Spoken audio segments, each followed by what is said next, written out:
आरोप है कि उनके भाई की हत्या मुख्तार अंसारी के इशारे पर की। मुख्तार अंसारी के नाम का टेरर टेरर मुख्तार अंसारी के नाम से नहीं है, टेरर तो बनाया जा रहा है। बार बार योगी जी पे आरोप लगाते हैं जब भी जिक्र होता है, तो लोग कहते हैं कि बुलडोजर से परेशान है। मुख्तार अंसारी या परिवार का सर किसी मुख्यमंत्री के सामने कर दिया। सारे पुलिस वालों का ट्रांसफर 6 महीने तक नहीं होगा और अखिलेश भैया से बात हुई है राष्ट्रीय अध्यक्ष जी से, और 6 महीने यहाँ सबका हिसाब किताब। नाम, झूठ, propaganda, they have buried the name of the Ansaris. Instagram पे फोटोज डालते हैं, कई सारी मैंने देखी। उसमें रिवॉल्वर भी होती है, उसमें राइफल भी होती है, उसमें शूटिंग राइफल भी होती है। उमर के पास कौन गई? तो जब आ रहा था ना तो बड़ा माहौल बना कि भाई जो है तो कठिन सवाल मत पूछना, नहीं तो वापस आ नहीं पाओगे, तो चला जाऊंगा ना मैं।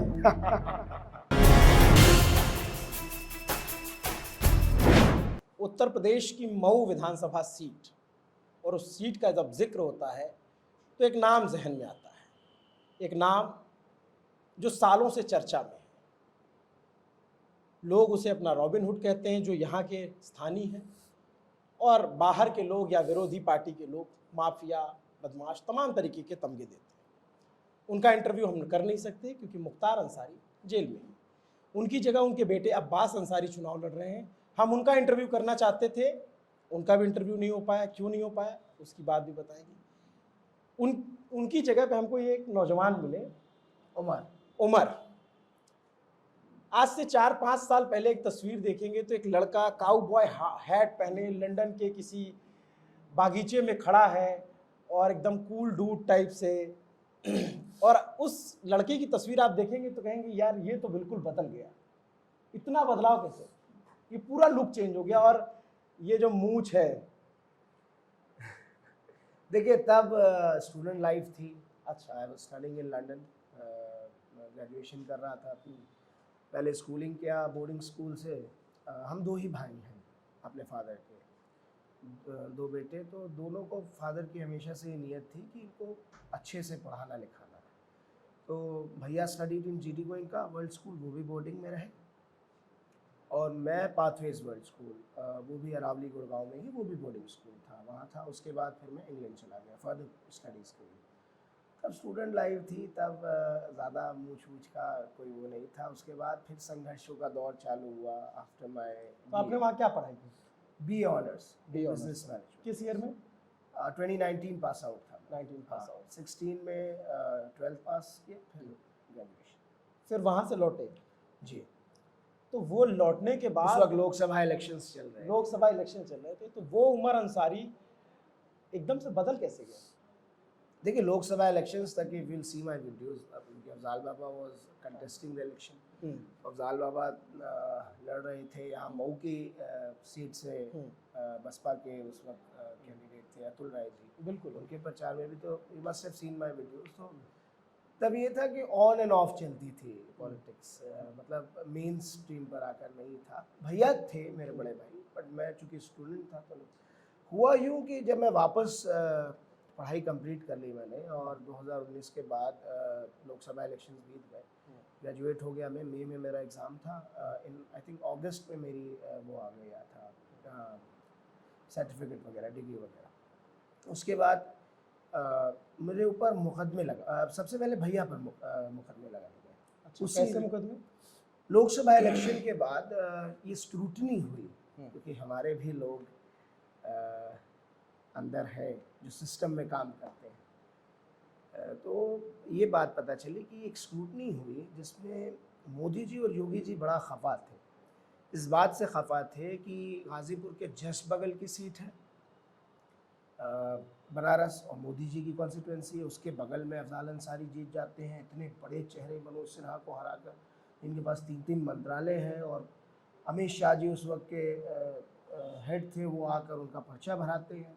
बावजूद इसके, और उस सीट से जहाँ पर हम सिर्फ 9% हैं, हम यानी अक़लियत, माइनॉरिटी। और ऐसे ही मऊ में भी बहुत ताकत झोंकी गई, और 13% माइनॉरिटी होने के बावजूद यहाँ से भी लोकसभा निकल जाती है। ये सीट गोरखपुर से सटी हुई थी। सो स्क्रूटनी में ये डिसाइड हुआ कि भाई ये दोनों सीटें हम कैसे हार गए। तो जवाब मिला कि इसमें मुख्तार अंसारी का प्रभाव है, मुख्तार अंसारी का असर है। तो फैसला ये लिया गया कि ठीक है फिर इनको क्रश करो और ख़त्म करो। उसके बाद से ही ये गैर कानूनी कार्रवाइयाँ शुरू की गई, जिसमें फ़र्स्ट केस मेरे भाई पर लगाया गया जो आर्म्स एक्ट का लगाया गया।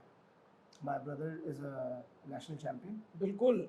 शूटर, उस पे भी आएंगे अभी। स्पोर्ट्स पर्सन थे, तो उनके पास आर्म्स लाइसेंस थे और 8 वेपन्स थे। हम्म। वही आर्म्स लाइसेंस 2012 में लखनऊ से एनओसी लेकर हम दिल्ली ट्रांसफ़र किए थे, मतलब भैया। और इस वजह से उनको वो बहाना मिल गया कि आपने बगैर एनओसी के आप दिल्ली ले गए, और फर्स्ट एफआईआर उन्होंने लॉन्च किया 2019 में। I think it was 12 October 2019 to be exact. और वो फर्स्ट एफआईआर थी। उसके बाद मैं पूरी तरह से केस की पैरवी में लग गया, और 12 को एफआईआर हुई, और 19 अक्टूबर को ही लखनऊ इलाहाबाद हाईकोर्ट की लखनऊ बेंच ने एक ऑर्डर पास किया जिसमें साफ साफ ये लिख दिया गया कि petitioner shall not be arrested first of all, and second कि once you have given the no objection then do you have the jurisdiction for the FIR। तो उनका था नहीं jurisdiction, तो वो आज तक इस पे जवाब नहीं दे पाए, और हम आज तक बेल पर हैं, स्टे पर हैं उस केस में। फिर केसेस लगते गए झूठे, और लगते गए, सिविल केसेस लगे ज़मीनों के ऊपर, क्योंकि इलीगल तरीके से हमारे घर को जो हमारी दादी ने बनवाया था डालीबाग में लखनऊ में, वो उसको ढा दिया। तो अब उसके लिए बहाना चाहिए था कि क्या करें, तो उस पर एक एफआईआर कर दिया। जब उस पर एक एफआईआर कर दिया गया तो मेरे फादर, मेरे भाई और मुझे तीनों को अक्यूज़ किया गया। फिर ऐसे ही गाज़ीपुर में गज़ल होटल है, वो मेरी मदर पे और मुझ पे और भैया पर कर दिया गया। तो इस तरीके से मुकदमों का सिलसिला शुरू होता गया। 2019 से शुरू हुआ और आज सुबह तक लगा है। आज सुबह कौन सा मुकदमा लगा? आज सुबह जो मुकदमा लगा है वो तो आपको पता ही है। वही बात है कि वो करें तो रासलीला, हम करें तो कैरेक्टर ढीला, और हमने तो किया भी नहीं। वो तो बात देखिए आप, कितनी विडंबना है इसमें। एक स्पीच को वायरल किया जा रहा है बीजेपी के आईटी सेल द्वारा। क्या वो स्पीच ये है कि सारे पुलिस वालों का ट्रांसफ़र 6 महीने तक नहीं होगा, और अखिलेश भैया से बात हुई है राष्ट्रीय अध्यक्ष जी से, और 6 महीने यहाँ सबका हिसाब किताब होगा? नॉट एग्जैक्टली, क्योंकि उसको टेम्पर्ड करके चलाया गया है। वो असल चीज़ ये है, आगे पीछे की काट के जैसे कि किया ठीक जाता है। वो तो आगे उन्होंने बोला कि हमारे कार्यकर्ताओं पे मुकदमे। पूरी बात उसमें ये है हाँ, कि हमने ये कहा है कि 6 महीने तक, क्योंकि जब पोस्टिंग और ट्रांसफ़र हो जाएगा तो वो किसी और ज़िले में चले जाएंगे, तो उसकी जांच, उसकी स्क्रूटनी नहीं हो पाएगी सही से। हमारी नीयत ये है कि जो गैर कानूनी तरीके से बिल्कुल इलीगल तौर पर लोगों के घर ढाए गए हैं, लोगों के कारोबार को नुकसान पहुंचाया गया, पेट पे लात मारी गई, यहाँ तक कि घूस ली गई है, और ये कोई हज़ारों में नहीं लाखों में पुलिस वालों ने अपने घर बनवा दिए। मैं नाम नहीं लूँगा अभी, बट मैं जांच करवाऊँगा उनकी। और पुलिस वालों ने घर बनवा लिए, गाड़ियाँ ख़रीद ली घूस ले लेकर, सिर्फ इस नाम पर कि आप मुख्तार अंसारी के साथी हैं, हम आपका नाम डलवा देंगे गैंगस्टर एक्ट में, वो फ़लाँ मुकदमे में, फ़लाँ मुकदमे में, पैसा दो मुझे। 3-3 लाख, 5-5 लाख, 10-10 लाख रुपए तक मऊ के लोगों ने दिया। मऊ ही नहीं, पूर्वांचल, उत्तर प्रदेश, पूरे हिंदुस्तान के लोगों ने ये जुल्म ढाया गया। और इस चीज़ के लिए उन्होंने कहा कि हमने राष्ट्रीय अध्यक्ष जी अखिलेश यादव जी से कहा है कि जब सरकार बन जाए तो ट्रांसफ़र पोस्टिंग को रोककर पहले जांच कराई जाए। जांच कराने के बाद जो दोषी पाया जाए उससे हिसाब किताब लिया जाए, यानी उसके ऊपर कानूनी कार्रवाई की जाए। ये पूरी वीडियो में है, बट उसको वही है कि अब हार रहे हैं तो कुछ है तो नहीं करने के लिए। बौखलाहट का आलम यह है कि मुख्यमंत्री आके गए थे, और आज अखिलेश भैया आदरणीय आके गए थे। आदरणीय अखिलेश भैया की जो जनसैलाब उमड़ा, 1 लाख से ज़्यादा लोग मौजूद थे, उसकी 1/4 भी योगी जी की रैली में नहीं थी। तो वो बौखलाहट है। उनको पता है कि मऊ के पूरे ज़िले के अंदर 4 सीट, और ख़ास तौर पे मऊ सदर सीट पे उनकी ज़मानत ज़ब्त होने वाली है। तो अब कुछ तो प्रोपेगेंडा बनाना ही है। 5 साल हमारे फेस पर, हमारे नाम पर उन्होंने इलेक्शन लड़ा है, विकास तो कुछ किया नहीं है, विनाश किया। हेलीकॉप्टर में से देखा है ना कैसे दिखाते हैं बुलडोज़र, तो विनाश बुलडोज़र दिखाते हैं। आपने वीडियो वायरल नहीं देखी, सिर्फ हमारी देखिएगा, योगी जी की देखिए, वो भी देखिए। तो आपको नहीं लगता कि उस बयान को इस तरीके से कहा गया जिसका मैसेज गलत गया? नहीं, उस बयान को पूरा अगर आप सुनेंगे तो वो सही ढंग से कहा गया। उसको टेम्पर्ड करके बनाया वो जा रहा है जिसकी मैसेज दूसरा जाए, गलत जाए। और इसमें क्या गलत है, मैं आपसे ये बताना चाहता हूँ। ये लोकतंत्र है, डेमोक्रेसी है, इस देश में रूल ऑफ लॉ है, ठीक है। हम लोग सब समझदार हैं, पढ़े लिखे हैं। रूल ऑफ लॉ का मतलब ये है कि जो कानून के मुताबिक है वो जायज़ है। कहाँ कानून में इजाज़त है कि आप किसी के रिहायशी मकान को गिरा दीजिए बगैर नोटिस के? वैसे तो मेरा मामला सब जुडिश है, मैं उस पर कमेंट नहीं करूँगा अभी फ़िलहाल, लेकिन आपके सामने वो साफ़ होके बात आएगी और जल्द आएगी। जी, हम लोग पैरवी कर रहे हैं उस केस की और जल्द आएगी। और जो भी इसमें साजिश में शामिल थे अधिकारी, उन सबके ऊपर कोर्ट कार्रवाई करेगी, आप खुद देखेंगे। और मैं आपसे गुजारिश करूँगा कि वो भी चलाइए। जब कोर्ट कार्रवाई करेगी तो अब्बास अंसारी क्यों उनको यहाँ रोकना चाहते हैं कि 6 महीना रुको? आप ये बताइए, यहाँ के जो अधिकारी थे जिन्होंने यहाँ के लोगों से जुल्म किया, पैसा लिया, घूस मांगी, वो किसी और जनपद में जाएंगे, उससे पहले उनके ऊपर यहाँ जांच कराई जाए, उनको ये बताया और समझाया जाए कि भाई आपने ये गलत किया, this is not healthy for the constitution and for the country, ये आप गलत कर रहे हो। अगर हमारी सत्ता सरकार थी, हमने तो कभी ये नहीं किया। आप मीडिया के भाई कहते हैं कि मुख्तार अंसारी सत्ता और ताकत के बल पर जीत जाते थे, बल्कि टोटली गलत है। हम 25 साल से एमएलए रहे और 25 साल हमने मुखालिफ हवाओं में जीत हासिल की है। और 25 साल का मऊ का ये भी रिकॉर्ड है कि कोई एक चेयरमैन, कोई प्रधान भी नहीं होगा जो अपने नामौजूदगी में यहाँ से दोबारा जीत जाए, तिबारा जीत जाए। वो तो 4 बार जेल से रह के जीते और 5 बार लगातार जीते, और ये 6ठी बार भी जनता ज़मानत जब्त कराने जा रही है। 6ठी बार तो मुख्तार अंसारी मैदान में नहीं है, अब्बास अंसारी मैदान में है। और अब्बास अंसारी पर उसी बयान के लिए चुनाव आयोग ने प्रतिबंध लगा दिया। इसलिए आज हमसे उमर से बात हो रही है। जी, उमर ने हमको बताया कि 24 घंटे की जी, कल शाम 7 बजे तक प्रचार नहीं कर पाएंगे और कोई इंटरव्यू नहीं दे पाएंगे। बिल्कुल। आपने बताया कि राष्ट्रीय अध्यक्ष समाजवादी पार्टी के उनसे आपकी बात हुई, बिल्कुल, और अच्छे ताल्लुकात समझ में आते हैं जी। तो हमको यहाँ छड़ी का निशान क्यों दिखता है, यहाँ साइकिल का निशान क्यों नहीं है? अच्छा, मैं आपको बताता हूँ, आपको शायद पता नहीं, ये सवाल आपको बीजेपी वालों से करना चाहिए था। अच्छा, क्या बीजेपी डर गई थी क्या पिछली बार कमल देने में? उनको पता था कि मुख्तार अंसारी हरा देंगे। पिछली बार यहाँ पर कमल के सपोर्ट से छड़ी चुनाव चिन्ह था और आदरणीय महेंद्र राजभर जी इलेक्शन लड़े थे जी, और मेरे बिल्कुल के खिलाफ चुनाव लड़े थे। और वो लगभग 88,000, शायद, हाँ, 88,000 के करीब वो वोट पाए थे। सपा उनसे नीचे थी, ऑलमोस्ट 72,000 वोट पाई थी। तो जाहिर बात है कि गठबंधन का भी एक धर्म होता है। गठबंधन धर्म के मुताबिक जो ज़्यादा वोट शेयर जिसका रहा हो, सीट उसको जाती है। और मुख्तार अंसारी यहाँ से चुनाव जीते थे, सीट उनके खाते में आनी थी क्योंकि ओम प्रकाश राजभर जी ने कहा था कि वो सीट देंगे। तो इस वजह से छड़ी की सीट लेकर हम यहाँ चुनावी मैदान में। और बाप और बेटे में क्या फ़र्क है, मुख्तार अंसारी साहब लड़े या अब्बास अंसारी साहब लड़े, मऊ की जनता के लिए कोई फ़र्क नहीं है। उमर एकदम नेता की तरह बात करते हैं, और क्या मतलब धारा प्रवाह आप बोलते हैं। धन्यवाद। ये जब 20 साल का एक लड़का BA ऑनर्स कर लेता है लंदन से, तो वो किसी और चीज़ में ना जा कर के राजनीति में आता है, और राजनीति में आगे आप बढ़ना चाहते हैं। ये इतना तो बातचीत से समझ में आ गया। आप भी शूटिंग के शौकीन हैं? जी, I was on the 5th rank in India. मैं 2 इवेंट्स में शूटिंग करता हूँ। एक 300 मीटर्स बिग बोर्ड, उसमें मेरी 5th रैंक रही है ऑल ओवर इंडिया। और एक मैं करता हूँ 50 मीटर्स .22 प्रॉन, उसमें भी मेरी रैंकिंग रही है। हाँ, इंटरनेशनल मैं नहीं खेल पाया क्योंकि मैं साइमल्टेनियसली पढ़ाई और शूटिंग दोनों। भैया आपके इंटरनेशनल खेले? हाँ, क्योंकि भैया को बहुत ज़्यादा लगाव था स्पोर्ट्स से, तो उन्होंने पढ़ाई पर मतलब कॉलेज लाइफ पर कम ध्यान देकर शूटिंग पर ज़्यादा दिया। मेरा दोनों इसलिए हुआ क्योंकि मुझे पढ़ने का बहुत शौक़ था हमेशा से।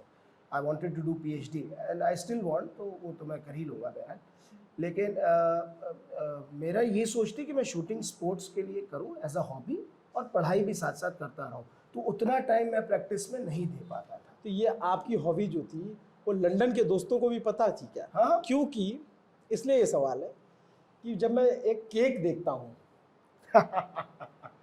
उमर अंसारी के बर्थडे का, उस बर्थडे पे बंदूक बनवा के रखी, और जाहिर सी बात है आपके दोस्तों ने वो केक बनाया। जी जी, बिल्कुल।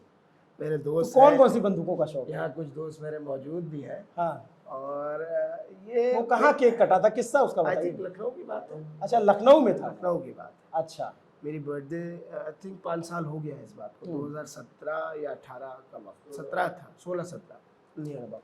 तो जब, हाँ, तो गन के तो हम शौकीन थे, क्योंकि देखिए अगर हमारी आप फैमिली हिस्ट्री देखेंगे, जो कि आपको ऑफ कोर्स पता होगी, क्योंकि लल्लन टॉप से मेरे परिवार के बुजुर्गों ने, बड़े लोगों ने इंटरव्यूज़ दिए हैं जो बड़े बड़े पदों पर रहे हैं, तो आपको पता है। तो आपके बाबा अफजाल अंसारी का इंटरव्यू कुछ दिन पहले हमारे साथी सिद्धांत मोहन ने लिया था, उसका भी वीडियो हम आपको लिंक डिस्क्रिप्शन में दे देंगे। बिल्कुल, बताइए। तो मेरे परनाना ब्रिगेडियर उस्मान थे, बिल्कुल।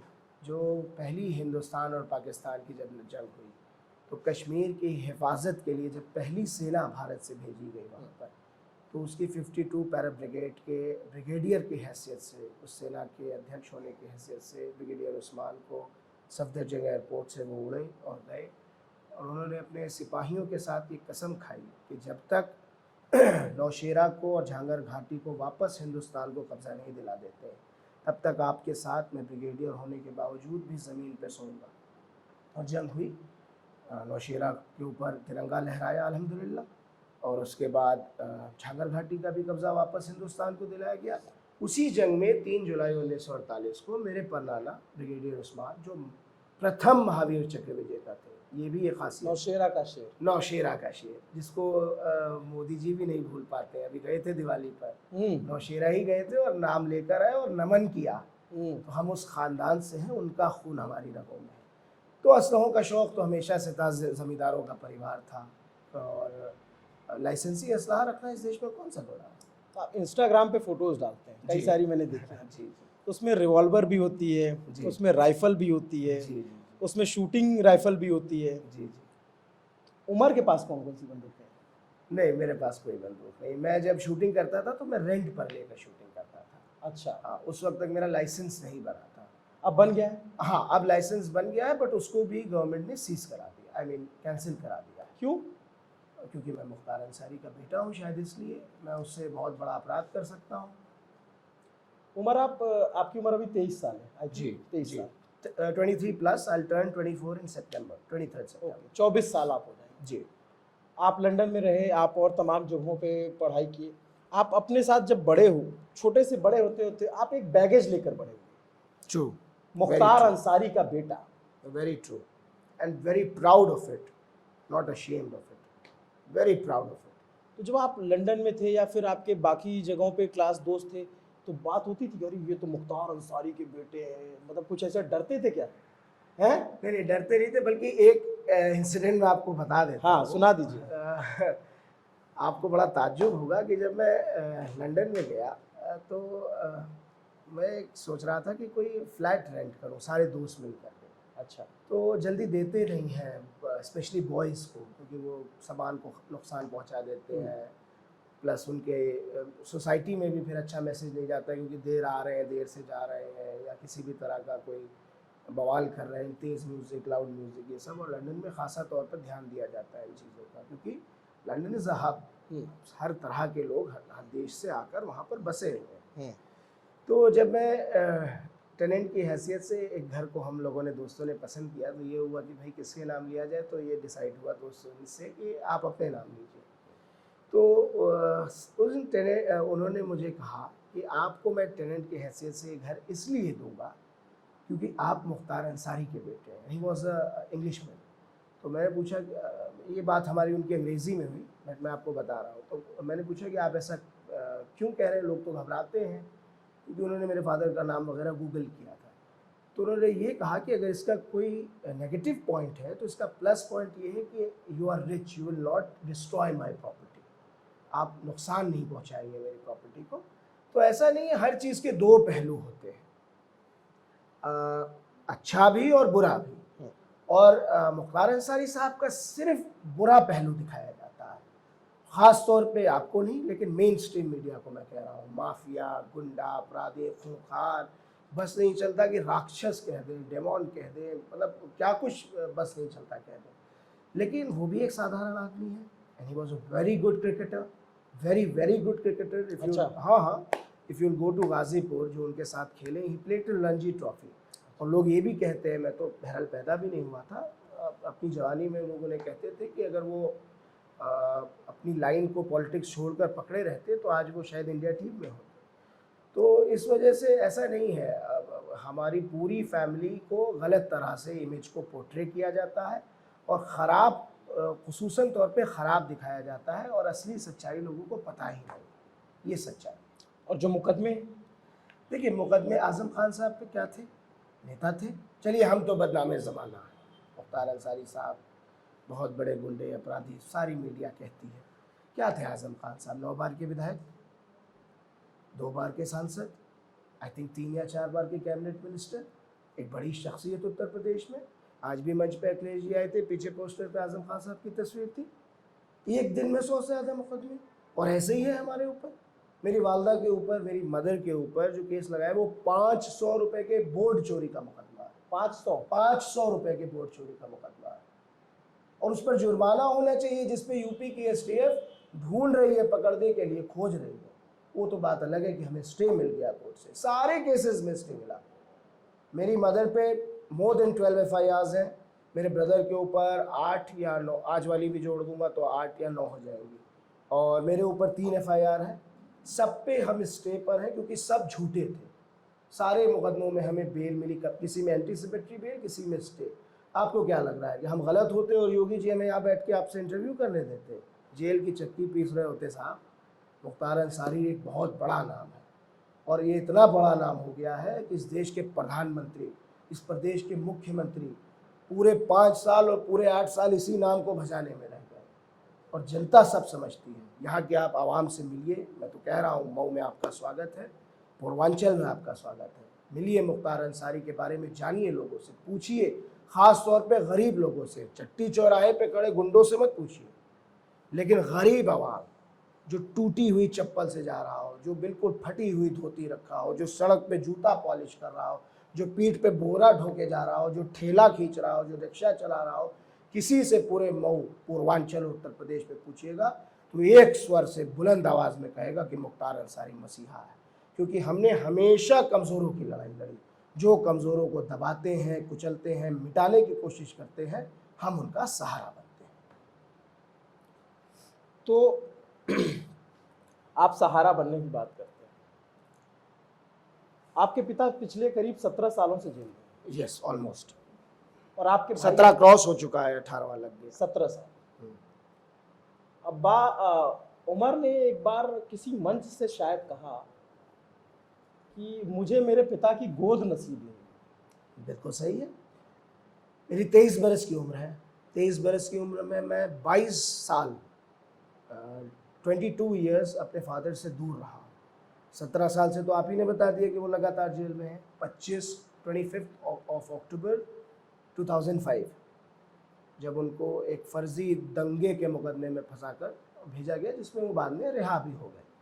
तब से लेकर झूठे मुकदमे लगते चले गए टिल डेट। आज तक एक मुकदमे में भी, 17 साल का वक्फा बीत गया, आज तक एक मुकदमे में 1 घंटे को भी कभी सज़ा नहीं हुई है। अगर मुख्तार अंसारी इतने बड़े अपराधी हैं, इतने बड़े गुंडे हैं, इतने बड़े डॉन हैं और बिल्कुल खूंखार हैं, तो मोदी जी और योगी जी की गवर्नमेंट ने क्यों नहीं गवाही कराई? क्यों नहीं केसेस में कन्विक्शन कराया? आखिर ये साबित करता है कि हम बेगुनाह हैं, और हम लोग फेस करने वाले हैं मुकदमों को।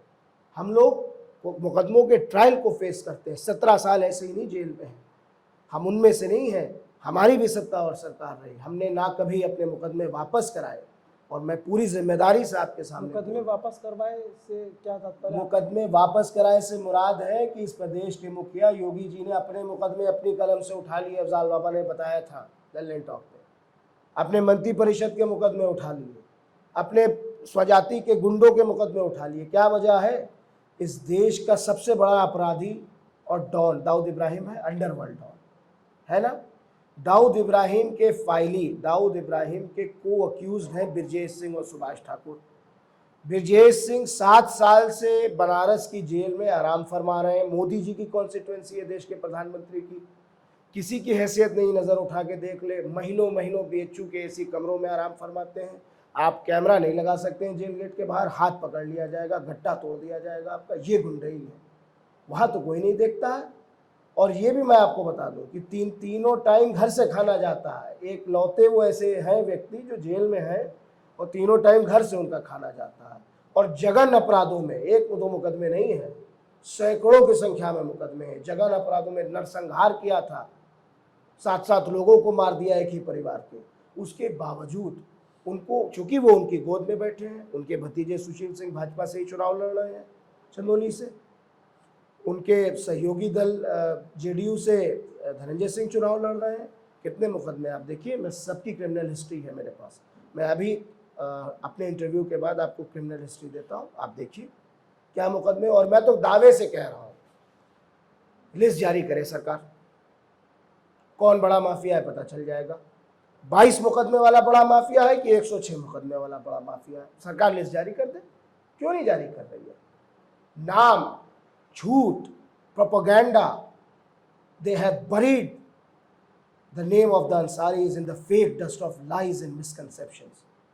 झूठा प्रचार, गुंडे, माफिया, अपराधी, कभी नहीं बताया जाएगा 12 स्वतंत्रता संग्राम सेनानी, कभी नहीं बताया जाएगा प्रथम महावीर चक्र विजेता हमारे घर का, कभी नहीं बताया जाएगा नेशनल कांग्रेस पार्टी के प्रेसिडेंट रहे मेरे परदादा डॉक्टर मुख्तार अहमद अंसारी, कभी नहीं बताया जाएगा शौकतुल्लाह अंसारी क्या थे, कभी नहीं बताया जाएगा आसिफ अंसारी क्या थे, कभी नहीं बताया जाएगा कि हामिद अंसारी क्या थे।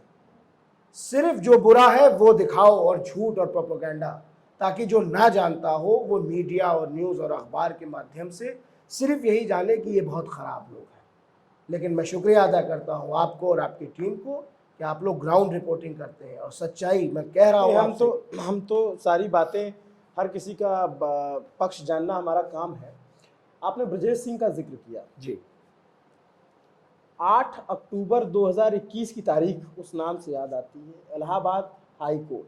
अच्छा, क्या हुआ था उमर? 8 अक्टूबर 2021। अच्छा, आई गॉट इट। मैं गया था वहाँ पर। अब मेरे फादर के ऊपर 2001 में अटैक हुआ था, आई थिंक 1 या 2 में, क्योंकि मैं तो 4-5 साल का था उस वक्त, तो आई थिंक 1 में अटैक हुआ था। यानी they ambushed, they tried to kill my father. बाकायदा इंटेंशन से गोली चलाई गई थी कि मुख्तार अंसारी को मार देना है आज। मेरे फादर, मेरा घर मोहम्मदाबाद यूसुफपुर में था, मेरे फादर अपनी कॉन्स्टिट्यूंसी मऊ यहाँ आ रहे थे। अगर अभी तो वक्त नहीं है, लेकिन अगर दिन दोपहर होती तो मैं आपको लेकर चलता उस उसरी चट्टी पर जहाँ पर गोली चली, जहाँ पर वो ट्रक खड़ी थी जिसके अंदर से छुपे बदमाश, जब गाड़ियाँ बिल्कुल सट गई तो उसका डाला खोलकर ब्रजेश सिंह और इन लोगों ने AK-47 से फायरिंग कर दिया, जिसमें 9 लोग, और से सुन लीजिए साहब, 506 का नहीं है मुकदमा, 9 लोग इंजर्ड गवाह, 3 लोग मर गए। और आज भी इंजर्ड गवाह को मैं लेकर गया था, जिस तारीख की आप बात कर रहे हैं उस तारीख पर। मैं उस मुकदमे में वादी मुकदमे के पैरवीकार की हैसियत से गया था। वादी मुकदमे मेरे पिता जनाब मुख्तार अंसारी साहब हैं। ये आरोप ये लगा कि ब्रजेश सिंह की पेशी थी और उमर जो है नए खून के साथ दल बल लेकर के काफिले के साथ हाईकोर्ट पहुंच गए और आपको पुलिस ने गिरफ्तार किया। आप यकीन नहीं मानेंगे, मैं अपनी एक गाड़ी से, अच्छा, 4 लोग और एक ड्राइवर, कुल मिलाकर 5 लोग गए थे, कोर्ट में जा रहे थे। और मैं, ऐसा नहीं कि उसी तारीख पर गया था, आप उससे पहले के रिकॉर्ड्स दिखाएंगे तो मेरी साइन की हुई एप्लीकेशंस मिल जाएंगी, उसके बाद के भी दिखाएंगे तो मैं उसके बाद भी गया हूँ। और ब्रजेश सिंह जी इतना डरते हैं, डर के आए ही नहीं उस दिन। किसको मारने गया था? ब्रजेश सिंह जी को, उनको नुकसान पहुँचाने। तो ब्रजेश सिंह जी तो वहाँ मौजूद ही नहीं थे। मैं अपने इंजर्ड विटनेस रमेश ड्राइवर को लेकर गया था, जो उस समय मुख्तार अंसारी साहब की गाड़ी चला रहे थे, तत्समय जब गोली चली थी, पुराने उसी मुकदमे को।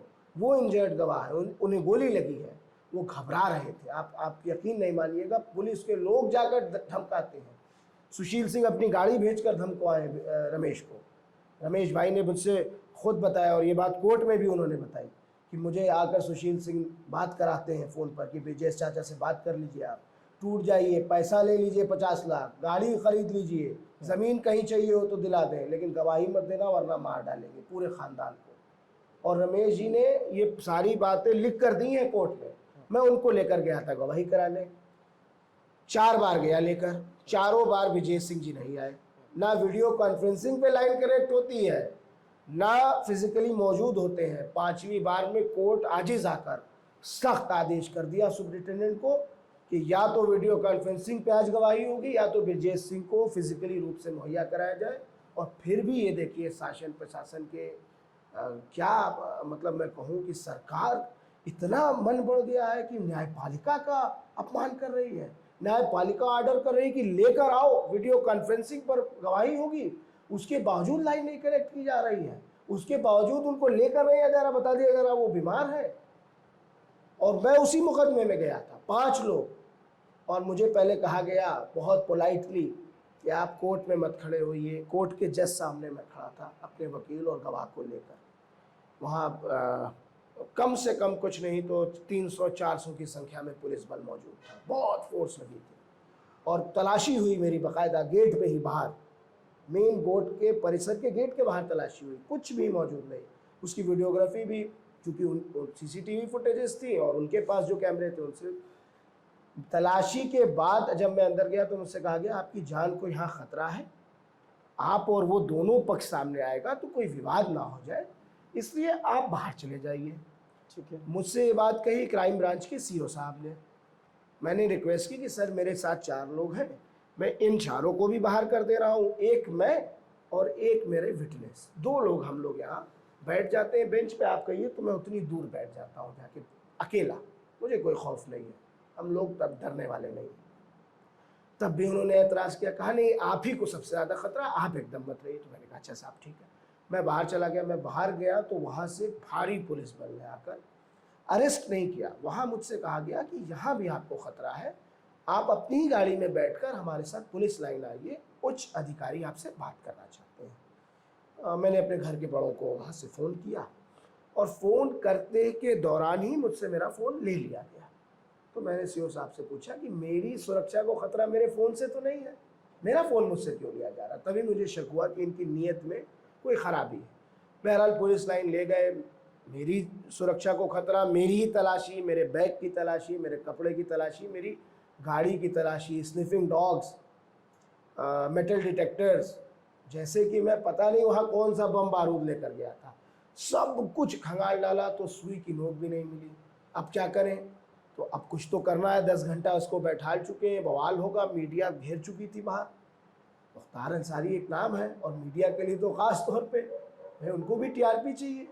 वो बाहर घेर चुके थे कि देखे मैं उमर अंसारी के पास से क्या मिलेगा। जब कुछ नहीं मिला तो 107-16 में एक FIR कर दी गई कि ये यहाँ पर शांति भंग करने आए। मुख्तार अंसारी के छोटे बेटे उमर अंसारी पर पहला मुकदमा, तीसरा मुकदमा, थर्ड एंड लास्ट था वो। बाकी 2 मुकदमे क्या है? उससे पहले लगाए गए वो भी सिविल है, वो भी सब जुडिश है, मैं कमेंट नहीं करूँगा। पर आप देखिए जिस ग्राउंड पे मुझे स्टे मिला है, मैं आपको वो कहिए तो बता दूँ। मुझे स्टे मिला है 1961 या 58, कुछ इस तरह का सन है, जिसको तहरीर में लिखा गया है कि तत्समय यानी उस समय मुख्तार अंसारी और उनके दोनों बेटे यानी अब्बास और उमर ने अपने प्रभाव का इस्तेमाल करके वो ज़मीन अपने नाम लिखवा लिया। और बल्कि मेरे फादर की डेट ऑफ बर्थ है 1963, हाँ 1963, और भैया की 92 और मेरी 98। तो कोर्ट ने हमें स्टे दिया इस बार इसलिए कि जब ये पैदा ही नहीं हुए थे तो ये अपराध कैसे कर देंगे। तो आपको शायद अजूबा ना लगे ये, लेकिन मुझे तो मैंने वो बयान पढ़ा था कि भाई वो आया, मतलब पैदा होने से पहले भी अपराध कर सकते हैं। तो मुख्तार अंसारी हैं या उनके बच्चे हैं तो हो सकता है ये भी कर सकते हो, कुछ भी कर सकते हैं। मुख्तार अंसारी के नाम का टेरर है, मीडिया बनाना चाहती है। मैं तो कह रहा हूँ गरीब आवाम से पूछिए। एक वीडियो और मैंने पोस्ट किया, उसको भी देखिए, वो क्यों नहीं वायरल हो रही। एक चाचा मिले मुझसे, रतनपुरा ब्लॉक है हमारा, चौहान समाज के थे, ज़ारो ख़तार आंसुओं से रो रहे थे मेरे पिता का हाल पूछकर। इतना ही पूछा उन्होंने कि बाबू कैसन, हाँ मतलब वो अपने मुख्तार अंसारी को पूछ रहे थे कि वो कैसा है। उनसे उम्र में बड़े थे, हाँ ऑफ कोर्स, ही वाज 80-85, बहुत बूढ़े थे, एंड ही वाज क्राइंग। और उनके साथ के जस्ट बगल में जो बैठे थे वो भी रो रहे थे, वो वीडियो भी है। इस तरह के सैकड़ों लाखों लोग आपको मिल जाएंगे। मस्जिदों में दुआएं होती हैं, मंदिरों में प्रार्थना होती है। जिस दिन ये लोग ला रहे थे मुख्तार अंसारी साहब को, उस दिन लोग फाके पर रहे, खाना नहीं बना घरों में, गरीब जनता परेशान थी। कि क्या होगा हमारे मसीहा के साथ। एक टेरर का माहौल बनाया गया। टेरर मुख्तार अंसारी के नाम से नहीं है। टेरर तो बनाया जा रहा है कि मुख्तार अंसारी को दबा दिया जाए, झुका दिया जाए, मिटा दिया जाए। मुझ पर 3 मुकदमे, मेरे भाई पर 8 या 9 मुकदमे, मेरी माँ पर 12 से ज़्यादा मुकदमे, मेरे फादर के ऊपर 25 से ज़्यादा मुकदमे, सब के सब झूठे, सारे के सारे झूठे। मेरे घरों को ढा दिया, मेरे कारोबारों को बंद कर दिया, बैंकों को सीज कर दिया, ज़मीन जो बाप दादा पूर्वजों ने दिया था, कोई खरीदी नहीं है हमने, खेत खलियान बगीचे, उनको भी सीज कर लो, बोर्ड गड़वा दो कि ये सरकार का है। ये सब सिर्फ इसलिए कि मुख्तार अंसारी को झुका दो, दबा दो। लेकिन मुख्तार अंसारी का सर, उसके ख़ानदान का, उसके वंशजों का सर, उसके डिसेंडेंट्स का सर सिर्फ अल्लाह के सामने, ईश्वर के सामने झुकता है। मुख्तार अंसारी या परिवार का सर किसी मुख्यमंत्री के सामने कभी नहीं झुकेगा, कभी नहीं झुकेगा। तो Umar Ansari on camera Lallantop पे कह रहे हैं कि किसी को मुख्तार अंसारी से डरने की ज़रूरत नहीं। बिल्कुल नहीं है। जो, और बल्कि मैं तो ये कह रहा हूँ कि जो मुख्तार अंसारी साहब से पर्सनली मिल लेगा एक दफ़ा, चाहे वो ब्यूरोक्रेट हो, पॉलिटिशियन हो, मीडिया पर्सनल हो, लिटरेचर की फील्ड से हो, एनीबॉडी, जो मिल लेगा वो उनसे मुतासिर हो जाएगा, प्रभावित हो जाएगा, इम्प्रेस हो जाएगा। वो एक ऐसी पर्सनालिटी है, ही इज़ एनर्जी हिमसेल्फ। 17 साल से जेल की सलाखों में रहने के बाद भी बाल दाढ़ी पक गए, शुगर के पेशेंट, हार्ट के पेशेंट, ब्लड प्रेशर, डिप्रेशन, उसके बावजूद भी वो आदमी कभी झुका नहीं, कभी अपने उसूलों से समझौता नहीं किया। और हम उनके बेटे हैं, हम भी कभी अपने उसूलों से समझौता नहीं करेंगे। जेल में रह के वो 5 बार चुनाव जीते, मऊ सदर विधानसभा से। आज मैं आपके विधानसभा में गया था, विधानसभा के बहुत से लोग मिले अंसारी बिरादरी के, जो बुनकर हैं, और वो खासे नाराज थे। उनकी नाराजगी इस बात से है कि हमारे विधायक जीते और विधायक जी जेल में रहे और हमारे लिए कोई काम नहीं हुआ। उनको मजदूरी की समस्या है, उनको मेहनताने की रकम की समस्या है, और वो बहुत सारे, मुझे लगा कि यहाँ तो सब इनके समर्थक होंगे, लेकिन मेरे लिए वो आश्चर्य की बात थी कि बहुत बड़ी संख्या में लोग जो है वहाँ पे, दर्जनों के लोग थे, उन्होंने कहा कि हमारे लिए काम नहीं हुआ, बुनकरों के लिए। हो गया प्रश्न? या तो आप मुझे वो एरिया बता दीजिए ताकि मैं वहाँ चल सकूँ आपके साथ, या कोई और अगर वहाँ की लोकल वजह हो तो मैं वो आपको बता सकूँ, क्योंकि यहाँ पर नहीं, उनका कहना ये था कि मुख्तार अंसारी साहब जो है इधर बुनकरों पे ध्यान नहीं दिया उन्होंने। देखिए, मुख्तार अंसारी साहब को मैं एक बात और निराली बता दूँ। मुख्तार अंसारी साहब, मैंने शुरू में शायद बताई, फिर रिपीट कर दे रहा हूँ, हमेशा मुखालिफ हवाओं में चुनाव जीते। कभी ऐसा नहीं हुआ कि मुख्तार अंसारी साहब जीत के सदन में गए हों और वो सत्ता पक्ष के विधायक बने हों। जब भी रहे वो दूसरी पार्टी से रहे, विपक्ष में बैठे, या निर्दल रहे, या कौमी एकता दल जब हमारी अपनी पार्टी थी तब। तो सरकार की जो चीज़ें हैं वो हम उपलब्ध कुछ हद तक सरकार की चीज़ों को नहीं मुहैया करा पाए। जैसे कि इस वक्त बुनकरों के लिए पासबुक का जो बहुत बड़ा मसला है, जो फ्लैट रेट की बिजली माननीय नेताजी मुलायम सिंह यादव जी ने 72 रुपये किया था, उसको ख़त्म कर दिया गया सरकार में।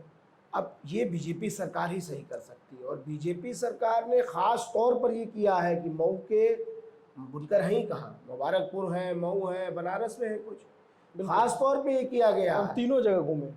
हाँ, और ख़ास तौर पे ये किया गया है कि बुनकरों तीनों जगह इस तरह की समस्या सामने आ कि पेट पर लात मारी जाए बुनकरों के। और आज तो अखिलेश भैया आए थे, उन्होंने साफ कहा है कि सरकार गठबंधन की बन जाएगी तो बुनकरों को राहत पहुंचाने के लिए फ्लैट रेट की बिजली दोबारा लागू कराई जाएगी, यहाँ तक कि उनको अपनी साड़ी बेचने के लिए, बिजनेस करने के लिए बाजार भी लगवाई जाएगी। रही बात मेरे फादर की, तो मेरे फादर को अगर लोग इतना ही नाराज़ हैं तो वो कैसे 98,000 वोट पिछली बार पा गए और हर बार वो कैसे जीतते हैं। देखिए, हम 100% को सेटिस्फाई नहीं कर सकते। चंद लोग ऐसे हैं जिनको कोई इख्तलाफ है, कोई मुखालफत करते हैं, उनकी लोकल पार्टीज़ की भी वजह से, कोई कांग्रेस में है, कोई कम्युनिस्ट पार्टी में है, इस बार भी लड़ रहे हैं, पीस पार्टी से लड़ रहे हैं। तो ऐसे लोग हैं जो मुखालफत करते हैं। जो अच्छा, ये भी एक चीज़ है कि मुख्तार अंसारी का नाम प्रधानमंत्री ले रहे हैं, मुख्यमंत्री ले रहे हैं, हम उनका नाम लेंगे तो हमारी भी राजनीति चमक जाएगी, एक ये भी फैक्टर है। तो चंद लोग ऐसे हैं जो उनसे खफा हैं, नाराज़ हैं। अगर आप संख्या की बात करेंगे तो बड़ी संख्या, ज़्यादातर लोग मुख्तार अंसारी को अपना मसीहा मानते हैं और उनके लिए कुछ भी कर गुजरने को तैयार हैं। अब अब आपने अखिलेश यादव का जिक्र किया, वो आए आपके लिए, रोड शो करके गए, नहीं, मीटिंग मीटिंग मीटिंग आप भी थे उस मीटिंग में? जी बिल्कुल, मंच पे मौजूद था। तो आप उनसे कभी ऐसा नहीं होता कि अखिलेश जी हम आपके साथ डायरेक्ट आ जाएं, आप हमको बैक डोर से क्यों ला रहे हैं? नहीं है, बैकडोर की बात ही नहीं है, ये बात मसला ही गलत है। ये सवाल इसलिए क्योंकि कभी भी मुख्तार अंसारी ने, आपके बड़े पापा समाजवादी पार्टी में हैं और चुनाव भी पहले लड़ा, लेकिन आपके पापा कभी समाजवादी पार्टी में नहीं रहे। एक तरीके से एक दूरी बनाकर रखी गई, या उनकी छवि की वजह से, या जो भी मामले थे, तो क्या वो अभी भी वो दूरी रह गई है? अच्छा, मेरी जॉइंट फैमिली है, आपने अच्छा। देखा भी होगा। हाँ बिल्कुल, यूसुफपुर मेरा जो घर है, सब साथ रहते हैं। बिल्कुल। जो मेरे सबसे बड़े बाबा हैं सबगतुल्ला अंसारी साहब, मेरे दादा के सबसे बड़े बेटे हैं, वो समाजवादी पार्टी में हैं। उनके बड़े बेटे और मेरे भाई वो भी सपा में हैं। तो जब घर के बड़े बुजुर्ग पार्टी में ज्वाइन है, चुनाव लड़ रहा है, उन्होंने ज्वाइन कर लिया, तो फिर हमारा सवाल क्या पैदा होता है? दूसरी बात, जहाँ तक बात है बैक डोर की और फ्रंट डोर की, तो हमने सुभाषपा के टिकट पर चुनाव लड़ने का फैसला किया था। ओम प्रकाश राजभर जी 2 नवंबर 2021 को मेरे फादर से बांदा जेल में मिलने गए थे, और उन्होंने कहा था कि मुख्तार जी, आपने हमारा बहुत साथ दिया हमेशा बुरे वक्त में, आज आपका बुरा वक्त है, आज आपका कठिन समय है। आपको और अब्बास को उत्तर प्रदेश की जिस विधानसभा पे आप हाथ रखोगे, अखिलेश जी का समर्थन दिलाकर आपको वहाँ से चुनाव लड़ाया जाएगा। ये है पूरी बात। और इसके हटकर अगर कोई बात है, तो मेरे ख्याल से वो आप राष्ट्रीय अध्यक्ष आदरणीय अखिलेश भी ऐसे पूछेंगे तो वो ज़्यादा बेहतर जवाब दे पाएंगे। आपने अपने विरोधियों पर बहुत सारे आरोप लगाए, वो भी आप पे कई आरोप लगाते हैं। एक आरोप मौजूदा प्रत्याशी भी लगाते हैं, वो कहते हैं कि इस बार लड़ाई जो है सिर्फ जनता की नहीं है, पारिवारिक इंसाफ की है। उन आरोप है कि उनके भाई की हत्या मुख्तार अंसारी के इशारे पर की गई। उनके आपके पिता पे जो आरोप लगे, आपसे वो उन पे हिसाब लेना ठीक नहीं है। ठीक। लेकिन क्योंकि आप तब पैदा भी नहीं हुए होंगे, आप बहुत छोटे थे जी। लेकिन इन तरह के आरोपों को आप सुनते हुए बड़े हुए। उनके प्रश्न और आपके प्रश्न और उनके इल्ज़ाम का जवाब दे देता हूँ। ये केस कोर्ट में चला, बिल्कुल, तो अपने भाई की हत्या की बात कर रहे हैं। आपको पता है क्या रिजल्ट आया? ये नहीं बताएंगे वो। वही बात है ना, फेक प्रोपेगेंडा। आप बताइए। अब देखिए, बता रहा हूँ, थोड़ा एक कदम पहले जा रहा हूँ। बिल्कुल। पंजाब की रोपड़ जेल में मुख्तार अंसारी साहब बंद हैं। श्रीमती अलका राय जी लेटर लिख रही हैं प्रियंका गांधी जी को कि मेरे पति का हत्यारा आपकी पंजाब की जेल में मौजूद है, उसको यहाँ भेजिए ताकि हमको इंसाफ मिल सके। पूरी झूठी बात, फेक प्रोपेगेंडा। कैसे? 3 जुलाई 2019 को जब पापा दिल्ली की राउस एवेन्यू कोर्ट, जो सीबीआई की अदालत थी, उसने मेरे फादर को बरी कर दिया। फादर को ही नहीं, जितने अक्यूज थे सबको बरी कर दिया। उसके बाद ये 2020 या 21 में इन्होंने लेटर लिखने चालू किए हैं। तो बरी होने के 1 साल बाद झूठा प्रोपेगेंडा है कि नहीं? क्या इंसाफ वो दिला देंगी? और चूंकि अब वो आ गए, चलिए 9 महीने से है ना उत्तर प्रदेश में, क्या इंसाफ मिल गया? साजिश थी हत्या करने की, मारना था जान से। गोली मार दो, नहीं मार पा रहे हो जहर डाल दो, जहर भी नहीं दे पा रहे हो तो दाने दाने को तरसा दो, कह कर गए हैं। ये आरोप जेल में आप मिलकर आए, उसके बाद भी आपने लगाया? जी बिल्कुल, मैं आज भी कह रहा हूँ, मैं तब भी कह रहा था, जिस दिन ट्रांसफ़र हो रहा था, मैं उस दिन भी मेरी वालदा ने सुप्रीम कोर्ट तक में पिटीशन डाली, क्योंकि इस तरह के जिम्मेदार पदों पे भारतीय जनता पार्टी के बैठे लोग कह रहे थे। ये सुशील सिंह या ब्रजेश सिंह के भतीजे, इन्होंने नहीं कहा कि इनको तो चौराहे पर खड़ा करके गोली मार देना चाहिए? ये तो नहीं आएगा विवादित बयान में, ये नहीं आएगा अभद्र भाषा में, ये नहीं आएगा बहुत ज़्यादा कोई हॉट टॉपिक है, इसको नहीं मीडिया चलाएगी। मैं वीडियो रखे हूँ, कहीं आपको भेज दूंगा, आप दिखा दीजिएगा। और अब्बास अंसारी 6 महीने ट्रांसफ़र रोक के जांच कराने की बात कर देंगे तो देखो देखो धमका रहा है। ये प्रोपेगेंडा। अशोक सिंह जी की बात कर रहा हूँ, उनके ऊपर मुकदमा नहीं है, वो बात कर रहे हैं मन्ना सिंह जी की हत्या की। मन्ना सिंह जी, हम लोग छोटे थे, वो खुद आते थे घर, ठीक है, टेंडर लेने। क्या आप बात कर रहे हैं? या वो क्या बात करेंगे? वो हमारे सामने थोड़ी कह सकते हैं। और उस केस में मेरे फादर बरी हुए हैं, ये भी बता रहा हूँ आपको। पहले वाली भी बात बता दी, अलका राय जी वाली। कृष्णानंद राय केस में मेरे फादर बरी हुए, सारे अक्यूज। मन्ना सिंह मर्डर केस में मेरे फादर बरी हुए हैं। सब झूठा, प्रोपेगेंडा। नाम लो ताकि हम भी बड़े हो जाएं। ये है कुल मिला के बात। अब बार बार योगी जी पे आरोप लगाते हैं, जब भी जिक्र होता है तो लोग कहते हैं कि बुलडोजर से परेशान है। कौन, हम? हाँ, नहीं नहीं, बिल्कुल नहीं, कतई नहीं। आपके यहाँ बुलडोजर आए? मेरे तो सारे घरों को तोड़ दिया गया। कितनी प्रॉपर्टी का है? अब गिनती तो नहीं याद है, लेकिन अगर सरकार के आंकड़े के मुताबिक जाओ तो शायद 100 या 200 करोड़ की तो वही दिखाते हैं। अच्छा, अपने आंकड़ों में ही जो तोड़ दिया, तबाह कर दिए। हमारे रोए पे भी कोई फर्क नहीं है। देखिए, सच बात बता रहा हूँ, एक एक रोए पर भी कोई फर्क नहीं है। घर, कारोबार, सोना चांदी, जमीन जायदाद, हीरा जवाहरात, ये मुख्तार अंसारी की दौलत और पूंजी नहीं है। मुख्तार अंसारी की दौलत और पूंजी मऊ की अजीम आवाम है। मऊ के लोग हैं, पूर्वांचल के लोग हैं, उत्तर प्रदेश के लोग हैं। इस हिंदुस्तान में ऐसे सैकड़ों लोग आपको मिलेंगे जो देश के अलग अलग कोनों में बसे हुए हैं और रोज हाथ उठाकर दुआ करते हैं, मंदिरों में प्रार्थना करते हैं। ये है मुख्तार अंसारी की पूंजी और दौलत। ये घरों को, चंद ईंटों को ढहाकर, बुलडोजर चलाकर सोच रहे हैं कि हमारे हौसलों को तोड़ देंगे, हमें तबाह और बर्बाद कर देंगे। मेरी आखिरी मीटिंग थी, आज आप आए नहीं। आज से मीटिंग फिर बंद है मेरी, कल से। अच्छा, देखते आप, जन सैलाब उमड़ा था, लाखों आप की चुनाव संख्या में। प्रचार कर रहे हैं, अब्बास अंसारी चुनाव लड़ रहे हैं, आपके बड़े भाई। तो क्या हम मान लें कि आने वाले दिनों में हम उमर अंसारी को भी चुनाव लड़ते देखेंगे? नहीं, पहली बात तो मेरी उम्र सियासत की इजाज़त नहीं देती है। आने वाले दिनों में, हाँ। आने वाले चुनाव में। तो फिलहाल की तो मैं आपको बता ही रहा हूँ कि नहीं है। दूसरी बात, मैं अपने घर के बड़े बुजुर्गों की सुनता हूँ। अगर बड़े बुजुर्ग आदेश करेंगे, लोग खिदमत के लिए, हमें किसी पद की ज़रूरत नहीं है। जब भैया कभी विधायक नहीं थे, 10 साल से मुँह की खिदमत कर रहे हैं। मैं कभी न चेयरमैन, प्रधान कुछ भी नहीं रहा हूँ, मेंबर भी नहीं रहा हूँ, लेकिन कर रहा हूँ खिदमत खल्क। और हमारे लिए खिदमत खल्क एक इबादत है। हमारे इस्लाम में ये कहा गया है कि लोगों की मदद करना, रोते हुए को हंसाना, उसका आंसू पोंछना, उसको हक इंसाफ दिलाना, ये हमारे लिए एक इबादत है।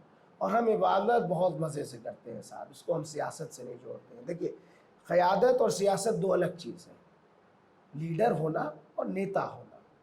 लीडर हम हैं और हम रहेंगे, अल्हम्दुलिल्लाह। हमें कोई गुरेज नहीं है ये कहने में। हम चुनाव नहीं भी लड़ेंगे, एक चौराहे पर खड़े हो जाएंगे तो सैकड़ों लोग भीड़ लगाएंगे मिलने के लिए, अपने प्रॉब्लम्स बताने के लिए, और हम खुशी खुशी उन प्रॉब्लम्स को फेस करते हैं, उनका सल्यूशंस निकालते हैं। और सियासत की जहाँ तक बात है, तो मेरे घर में ऑलमोस्ट सब राजनीति में है। अफजाल बाबा, सबगत बाबा, उनके बड़े बेटे शुएब अंसारी, मन्नू भाई, मेरे बड़े भाई अब्बास अंसारी साहब, मतलब ऑलमोस्ट सब लोग। तो मेरा कोई इंटरेस्ट भी नहीं है कि, लेकिन रास्ते वही हैं, मंजिल हो ना अच्छा, हो। इसको बुरा भी क्यों लिया जाए? डॉक्टर का बेटा डॉक्टर बनेगा, आपका बेटा पत्रकार बन सकता है, इंजीनियर का बेटा नहीं बन सकता है ना, मनाही तो नहीं है ना, मैं वो कह रहा हूँ, बन सकता है। इंजीनियर का बेटा इंजीनियर बन सकता है, टीचर का बेटा टीचर बन सकता है, नेता का बेटा नेता क्यों नहीं बन सकता? हम उसी माहौल में पले हैं, बड़े हैं। जब भी हम बाहर निकलते थे फाटक में, जब पापा 2004 से 5 तक बाहर थे, मुझे याद है, मुझे एक ही दफ़ा पापा ने डांटा था। कुछ लोग आए हुए थे मिलने के लिए पापा से, और पापा ने मुझसे कहा कि बेटा चाचा लोगों को पानी पिलाओ। और मैं अंदर गया, बच्चा था, छोटा था, मैंने सर्वेंट से कह दिया, एक खड़े थे, कि भैया आप पानी पिला दो। वो ट्रे लेकर पानी देने चले गए, तो पापा ने मुझे डांटा कि आपसे मैंने कहा है आप खिदमत करिए, आपके ये चाचा हैं लोग, और सारे गरीब आवाम की हम खिदमत करते हैं। तो इसलिए मैं आपसे ये बता रहा हूँ कि राजनीति कोई ज़रूरी नहीं है। घर के बड़े हैं, और जब वो हुक्म करेंगे तो गुरेज भी नहीं है, मैदान में उतरा जाएगा। ये तो फैसला जनता को करना है कि वो हमें, अगर हम उस काबिल होंगे तो हमें चुनेगी। अब्बास अंसारी साहब चुनाव मैदान में हैं, 7 को वोट पड़ना है, 10 को रिजल्ट आएगा, 10 के बाद में और आप मिलेंगे, देखिएगा ऐतिहासिक जीत होगी। तब आपको समझ में आ जाएगा कि ये जो मुकदमे लगाए जा रहे हैं, ये असल में खौफ है, डर है कि क्या मुंह दिखाएंगे। हमने तो कह दिया कि बर्बाद हो गए, मिट गए, ख़त्म हो गए, उसी पर चुनाव लड़ रहे, कह रहे हैं कि व्हील चेयर पर ले आए। और लाखों वोटों से जनता जिताने का मन बना चुकी है। मैं मऊ की अजीम आवाम को सलूट करता हूँ, सलाम करता हूँ कि इस सरजमीन पे कभी सामंतवादी ताकतों को नहीं पनपने दिया।